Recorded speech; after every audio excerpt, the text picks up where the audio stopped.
TC, yet another Steve Cordasco success story. Steve Cordasco and the folks at Mercer Advisors. Really interesting. Steve's in-house certified retirement plan specialist is Dennis Jablonski. He works primarily with business owners. And one of Dennis's friends, who, by the way, is a client for more than 20 years and a listener of this program, we love that. Thank you, friend. Sadly had to step in for the family business in an unexpected way because of his dad's sudden illness. Okay, well, Dennis made it a priority to secure all of his friend's business and personal assets as he entered this new phase of leadership in terms of the family business. He advised an insurance evaluation for careful looks at the client's life, liability, key man hazard, all those coverages. Not surprisingly, as a result, several policies needed to be revised. It's the sort of thing that Cordasco, Mercer are able to do for you. Call them at 855-558-3500. Let the team help you secure your future. Cordasco Financial Network, that's a trade name owned by Mercer Global Advisors, an SEC-registered investment advisor. Securities are offered through Andrew Garrett, Inc., which is not affiliated with Cordasco Financial Network or Mercer Advisors. Client experiences vary. Successful outcomes are not guaranteed. Time now for the headlines from Smerconish.com, the newsletter. Can I just say at the outset, Philadelphia is sports crazy right now. It's so true. And it's not just one. No. That's the cool thing. Right. I mean, it's buzzing. My brother has a theory about this, and I think he's probably right. In particular, it's the Eagles and it's the Phillies. Of course, the Sixers are just getting started, and so too the Flyers. And each of them might be poised for really big seasons. But right now, confirmed and having extraordinary years are both the Eagles and the Phillies. My brother thinks that it's kind of bringing out the best of each of them, that each is seeing how the city is feeding. There's a frenzy about the Phillies. It just builds on each other. So Nick Sirianni and the Eagles are all excited about the Phillies. They want to be in on that. Yeah. The Phillies see what's going on with the Eagles. They want to be in on that. Last night I was landing at Philadelphia International Airport in the midst of the Eagles-Cowboys game, Sunday Night Football, and out my window, thank God I was on the right side of the plane. This is the coolest picture, and I cannot believe your timing. Like, this is legit right when they scored, right? One of them? So the reason that I knew that the Eagles had scored is because so many people, yours truly included, although I couldn't get it to work for more than 30 minutes, but so many of us on the flight were watching the Eagles game on like our phones. Okay, so I may or may not have been driving down I-95 doing the same thing, so I completely understand. Right. Well, you weren't driving. You were watching. I was a passenger. Okay. And the driver wasn't really watching either. Right. No, he wasn't. But it was really funny to just... So you knew they had scored, and then you looked down, but you could see the sort of the smoke. Like, exactly. It was a cool picture. Yeah, really a great pick. But really a great pick. I actually want to stay on Instagram, though, because I want to sort of do a review. You had a very full weekend out in California. Can we rewind to where it all started? It's kind of funny because I have my to-do note cards. Geez. Oh no! And I left here on the console my note card from last Thursday. Does it give you heart palpitations? I have Wednesday on one side and Thursday on the other, and just what I was doing in terms of things to do to get out of town and be able to clear my head and focus on what I needed to do out there is exhausting. Well, the first thing that you on the beginning of your journey, which must have been... Go ahead, start me off and recreate. Okay. Here's what the caption: pandemic must be over. Curbside check-in back. Yeah, it's true. Okay, so that's so interesting to me. I didn't realize that was... I don't ever do curbside check-in because... Why? I don't check bags. But so what? Tell me about that. But if you were going away for 4 or 5 days and you needed like a costume change, you'd have to check a bag. But I don't. Right, but that's not how I roll. Like I don't have. I did. I understand. Anyway, I was just thrilled to see the guy doing curbside check-in. And he said, he said to me, "Today's our first official day. Yesterday, wow, yeah, yesterday. What day was that? Thursday." He said yesterday was a dry run. And Thursday you broadcast from California. This was Wednesday. Wait. I checked a bag. In Philly. Oh, did I leave on Wednesday? Yes. Okay, I checked a bag in Philly on Wednesday, in Burbank on Saturday, in San Jose. No, what? I checked a lot of bags. You checked a lot of bags. And by the way, I love hitting those guys. And they all made it? Yeah. I hit all those guys. Listen, they've got to work. Yeah. You know who I haven't seen return? I have not seen in any of the airports I've been to the shoe shine people. Oh, no. I've not seen the shoe shine people come back. I hope they're coming. TC, they're out there. Where are they? How are they? Well, and I would think that that's enough distance. I mean, but honestly, I hope the pandemic didn't choke off that sort of last vestige of getting your see any shoes cleaned. Any remnants of the pandemic while you were traveling? In other words, well, some people still wear masks. Yeah, woman seated next to me wore a mask the whole way home. You know why? Because she didn't get sick for 2 years, and so she figured she might as well keep wearing a mask on an airplane. I really don't know. Okay, that's her business. I choose not to. The next thing. Yeah. Are we going through all the pictures? Yes. Go ahead. What came next? What time was this? Detour from LAX, and it's Tito's Tacos. So it's dark. What's going on here? Oh, my God. Okay, so is this in the morning or at night? So Tito's Tacos is one turn off the 405. You look so happy. So I get in late, Wednesday night, and I say to the driver, "Do you mind making a stop at Tito's?" First of all, he didn't know what Tito's was. Now I'm worried. Like, is he going to find the hotel? So he said, "Oh, I have to get permission." I said, "Whoa, permission?" From whom? I said, "From Control Central or something." Geez. I said, "It's one turn." So I'm sitting in the back of the car, and then he goes, "I have to get." And I'll buy you some. Then I said, "Please, forget it. It's not a big deal. Don't even worry." No, I'll have permission. Now he calls in for permission. Yeah, the passenger wants to stop at Tito's Tacos, and he's told no. So now wait a minute. Why? Now I said, it's a turn. I said, okay, forget it. It's one turn. It's one. I swear to you, it's like one turn. Easy off, easy on. So now is it a safety thing? Now he feels guilty. So he's like, all right, I'll take you. They'll never know. Now they know.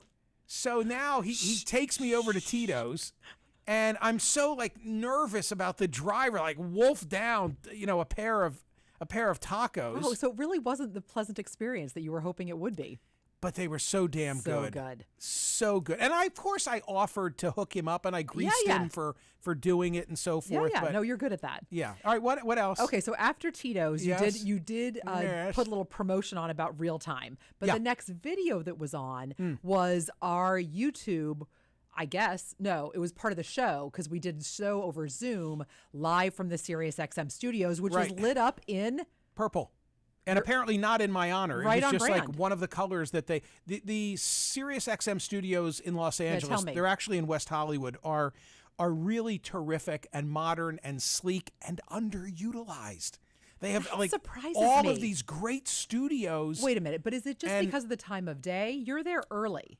Well, but that's morning drive. I mean, that's I don't know. Too. I get the impression that they've got unused space, and I may need to occupy more of it. Right. Is what I'm thinking. And TC, all of the walls are glass, and so you can sort of walk around and get a beautiful perspective of Los Angeles from that vantage point. The people are so nice. The studio's so clean, and they have that video capability built in. So it was nice to be there. I've been there before, albeit not in the studio that I broadcast from last Thursday, but it was great to be back. But I'll tell you this, I'm getting a little old for the morning drive routine. What do you mean? Getting up that early? Getting up at that hour, well, which we did for 8 or 9 years. I know, but the problem was you were doing things in the evening. If you're in the routine, then you're jet lag. Like you go to bed at. You're right. I remember going to bed at 8 o'clock at night. To fly in and eat at tacos, Tito's late, and then go and do the show. It's a bit much. Right. It's a bit much. That might have been it. What was next? Next was a negative pregnancy test. That was good. Right. So the MAR program. It's kind of funny because Bill got into it with Neil deGrasse Tyson about the fact that Bill never had COVID. Neil did. Bill, for a long time, didn't get vaccinated. And then, as he told on the program, he got vaccinated and, 3 weeks later or some such thing, got COVID. But for his program, you have to get tested to go on the program. It was a pretty, I've had the serum testing before. Is that the proper title? The PCR test? Yeah. This was pretty sophisticated. So what am I looking at? This is something that you do yourself. People thought that this was like blood or something. No, it's a solution. You do the nose thing, right? The nose swab, and then put it in a fluid, and then stick that fluid into a battery-powered device. Oh. They delivered a pair of those to my hotel. I see that. It says you have received 2 at-home self-swab PCR kits. Only one test is needed for your real-time. Anyway, I tested negatively, but had I tested positively, you were presumably done. I was done. I would have flown all the way out there and would not have been on the show. That is fascinating to me. That is absolutely fascinating. Either that or I would have had the bellman come in and take the test. Nice. I don't know. Okay, so what do you do? Your next picture is with the great Neil deGrasse Tyson. What is he like in real life? He's just sort of larger than life in general, right? So, as I've already explained via social media, of course. Here's Neil deGrasse Tyson, the astrophysicist who writes rocket scientist, who writes this book, Starry Messenger, which I read on the way out to Los Angeles, and he'll be on the program soon. And in it, he gets political. And one of the things that he talks about is how we must be viewed from afar. Like, step back from the planet, and the differences that we think we have really are minuscule. Can't we get over this? And what would aliens think if they landed here and saw our political climate? Discussed. So, of course, I had to ask him, do we want them to be religious? You can watch that video on my YouTube channel. He gives me a great answer while we're being mic'd for the show. Wait. Talk me through. So you get tested in your hotel. They deliver that to your hotel. Then you arrive at the set. It's taped. Yep. This is not a secret. I went through all this earlier, so I don't want to do the whole thing again. I know, but just in case people weren't listening. So the point is, we're in side-by-side dressing rooms. Okay, that's these what sort I of paper-thin walls. Sure. We're in this studio that has this great history attached to it. And before we go out, we have an opportunity to speak to one another. And I said, Neil, I've got to ask you a question, and I want to record it. And he said, okay, I'm going to record it too. I wondered if he was nervous. You asked him. You said. I wondered if was that like a check. But throughout the whole experience, he was recording video for his own social media. Right. He does clips and stuff like that. Yeah, but I wondered if initially he thought if I was going to like sandbag him. Right. And all I wanted to do was ask him my do we want them to be religious question. Okay, so you get through Mar. Right. And then you must have gone out on Friday night because you were not Why? What was the picture? You weren't No, I am now giving you my personal take on how you were on Saturday morning, and I would say you were not like 8 or 9 hours of sleep happy. Oh God, no. I was unhappy because script changes that I wrote for CNN didn't get put in the system, which also sent me off. No. Great picture though, running on fumes this morning from LA at CNN. So where does that? TC, I did not go out. I got something to eat after Mar. Okay, I got something to eat after Mar, and then I went to my hotel room, and on my laptop, because Mar is not on. I thought Mar was going to be on twice on TV. Oh, yeah. That I could watch it East Coast time and then watch it West Coast time. I couldn't. I watched on my laptop because I wanted to know how'd I do. How'd I do? You did great. Because the whole thing was like a blur, and then I now I'm settled in. And no. I'll tell you how early I was in bed. I'll tell you how early I was in bed on Friday night post Mar. Yeah. I was in bed so early that when they came to put a mint on my pillow, I was already in bed and they woke me up. That's hysterical. Hand to God. Why didn't you true. put the do not disturb sign on the door? You forgot because you were so out of it. I don't know. No. Okay, so how about the LA facility to do CNN? How is that? Well, that's the next picture. I've been there before. Yeah? I've hosted from there previously, and it's wonderful. It's really, really great. They said, hey, you should use our studio more often. You agree. Jake comes out. Anderson comes out with regularity, blah, blah, blah. Again, it was a 6 a.m. TV show, so I get up at 3:30 Saturday morning, having gotten up at 3:30 on Thursday to do SiriusXM. That's why you were tired. Yeah. Yeah, that makes sense. But then you were refreshed. I thought the show was great, by the way, and I was so happy to use my opening commentary on CNN to talk about John Fetterman, to have Selena Zito, and to talk about empathy and objectivity. Huge story. Both. Huge story in today's Washington Post. In fact, early this morning, as I was doing my read-in, the lead on Drudge was the economy and people losing all this money on Biden's watch through their 401ks, and also Fetterman's health issue. So I was happy with the way I got to lay it out and say, hey, you can't just be empathetic. You can't just be objective. You've got to be some combination of both. As is usually the case, you angered everybody. Yeah, it's okay. Yeah, so just to be clear. Fine. Then you cleared your head with some redwood walks. Well, I flew in the morning, North Cal in the afternoon. I flew to Northern California. So in the morning, like truly, I'm at 4 a.m. I'm riding down Sunset Boulevard going to CNN, and I'm in Los Angeles. Lights blinking. Yeah, I mean the only people on the street are coming in from the night. Correct. Coming in. They're not going out. Right. So, no, I did the show. Now I went to Northern California, and yes, by early afternoon, I'm walking in they were not the ginormous redwoods, but they're pretty damn big. I'm in a redwood forest. Yeah, the picture, you took two pictures. Yeah. One was like the perspective was you looking, the camera looking up at you. I knew you'd love that. I love that. Very artistic. Yeah. And the second one is just the forest itself, which you can smell there. As I said before, Southern California and Northern California are like two separate countries, two totally separate experiences. And I go back and forth in my mind as to which I would live in and be more comfortable. And I argue with myself because I love them both for totally different reasons. Wait, you were just there. So what wins today?